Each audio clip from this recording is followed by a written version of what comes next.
I'm going to be telling you that why don't we usually see sunlight as the 7 colors? Why we see sunlight as white in color? We assume sunlight to be white in color because when all the colors mixed up, it appears for us to be white. But sunlight is made up of a mixture of 7 colors. That is violet, indigo, blue, green, yellow, orange and red. Yeah, you guessed it right. These colors are same as that of a rainbow. Do you know an object which you can use to see the 7 colors of the light? Yes, it is the prism.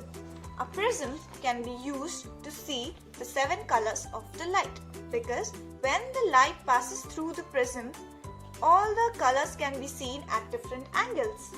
Violet bends the most while red bends the least. Do you know why? I want you to think about it. Why violet bends the most while red bends the least? Thank you for watching.